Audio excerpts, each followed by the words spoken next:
had once short of life and long of sorrow above your peers. Well, therefore was the hour in which I bore you. Nevertheless, I will go to the snowy heights of Olympus and tell this tale to Zeus, if he will hear our prayer. Meanwhile, stay where you are with your ships, nurse your anger against the Athenians, and hold aloof from fight. For Zeus went yesterday to Oceanus, to Aphes among the Ethiopians, and other gods went with him. He will return to Olympus 12 days hence. I will then go to his mansion paved with bronze, and I will beseech him, nor do I doubt that I will be able to persuade him. On this she left him, still furious at the loss of her that had been taken from him. Meanwhile Odysseus reached Chryses with the Hectone. When they had come inside the harbor, they furled the sails and laid them in the ship's hold. They slacked the foresays, lowered the mast into its place, and rowed the ship to place where they would have her lie. There they cast out the mooring stones, and made fast the hawsers. They then got out upon the seashore and landed at the Hectone for Apollo. Chryseis also left the ship, and Odysseus had led her to the altar to deliver her into the hands of her father. Chryses, said he, King Agamemnon has sent me to bring you back your child, and to offer sacrifice to Apollo on behalf of the Daunians, that we may propitiate the god who has now brought sorrow upon the Argives. So saying, he gave the girl over to her father, who received her gladly, and they rang the holy Hecatone all orderly round the altar of the god. They washed their hands and took up the barley meal to sprinkle over the victims, while Chryses lifted up his hands and prayed aloud on their behalf.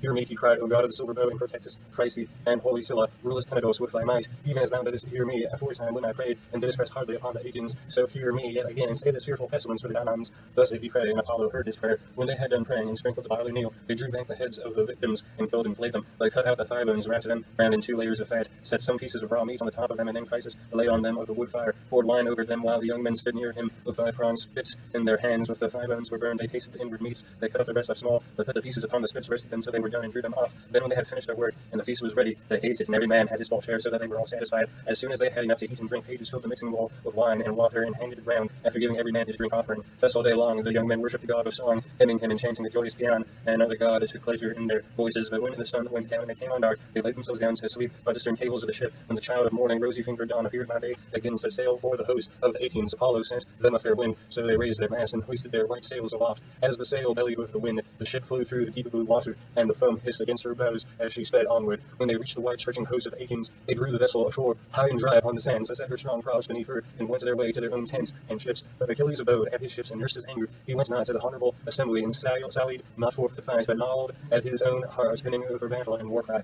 Now after 12 days the mortal gods came back in a body to Olympus, and Zeus led the way. Thetis was not unmindful of the charge her son had laid upon her, so she rose from under the sea, and went through great heaven in early morning to Olympus, where she found the mighty son of Cronus, sitting all alone upon its topmost ridges. She sat herself down before him, and with her left hand seized his knees, while with her right she caught him under the chin, and besought him, saying, Father Zeus, if I ever did you service in word or deed among the mortals, hear my prayer, and do honor to my son, whose life is to be cut short so early. King Agamemnon has dishonored him by taking his prize and keeping her. Honor him then yourself, Olympian lord of counsel, and grant victory to the Trojans till the Athenians do my son his due, and load him with riches in requital. Zeus sat for a while silent and without word, but Thetis still kept firm hold of his knees, and besought him a second time. Incline your head, said she, and promise me surely, or else deny me, for you have nothing to fear, that I may learn how greatly you disdain me. At this Zeus was much troubled, and answered, I shall have trouble if you set me quarreling with Hera, for she will provoke me with taunting speeches. Even now she is always railing at me before the other gods, and accusing me of giving aid to the Trojans. Go back now, lest she should find out. I will consider the matter, and will bring it about as you wish. See, I incline my head that you may believe me. This is the most solemn promise that I can give to any god. I never recall my word or deceive, or fail to do what I say when I have nodded my head.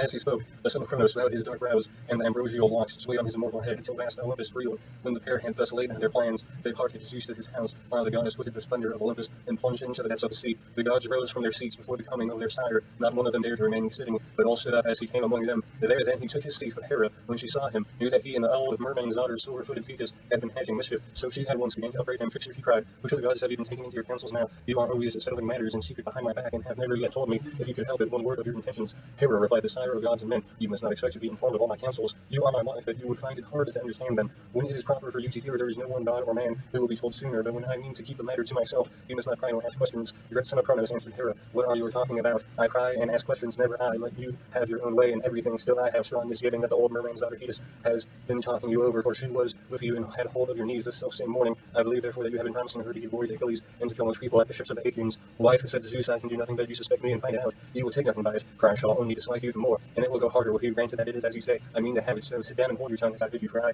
if I once begin to lay my hands upon about you, though all heaven were on your side, it would profit you nothing. On this Hera was frightened, so she curbed her stubborn will and sat down in silence. But the heavenly beings were disquieted throughout the house of Zeus, till the cunning woman, Hephaestus, began to try and pacify his mother Hera. It will be intolerable, said he, if you two fall to wrangling and setting heaven in an uproar about a pack of mortals. If such ill counsels are to prevail, she shall have no pleasure at our banquet. Let me then advise my mother, and she must herself know that it will be better to make friends with my dear father Zeus, lest he again scold her and disturb our feast if the Olympian thunder wants to hurl us all from our seats. seats, he can do so, for he is far the strongest, so hear him fair words, and he will then soon be in good humor with us. As he spoke, he took a double cup of nectar and placed it in his mother's hand. Cheer up, my dear mother, said he, and make the best of it. I love you dearly, and should be very sorry to see you go a thrashing. However grieved I might be, I could not help, for there is no standing against Zeus. Once before, when I was trying to help you, he caught me by the foot, and flung me from the heavenly threshold. All day long, from morn till eve, was I falling, till at sunset I came to ground in the island of Lemnos. There I lay, with very little life left in me, so the Cynthians came and tended me. Hera smiled at this, and she smiled, and she took the cup from her son's hands. Then Hephaestus drew sweet nectar from the mixing bowl, and served it round among the gods, going from left to right. And the blessed gods laughed out of loud applause, as they saw him bustling about the heavenly mansion. Thus through the livelong day, to the growing down of the sun they feasted, and every one had his full share, so they were all satisfied. Apollo struck his lyre, and Muses lifted other sweet voices, calling and answering one another. But when the sun's glorious light had faded, they went home to bed, each in his own abode, which like Hephaestus, but this consummate, still had fashioned for them. So Zeus, the Olympian lord of thunder, hied him to the bed in which they always slept, and when he had got onto it, he went to sleep with Hera of the golden throne by his side.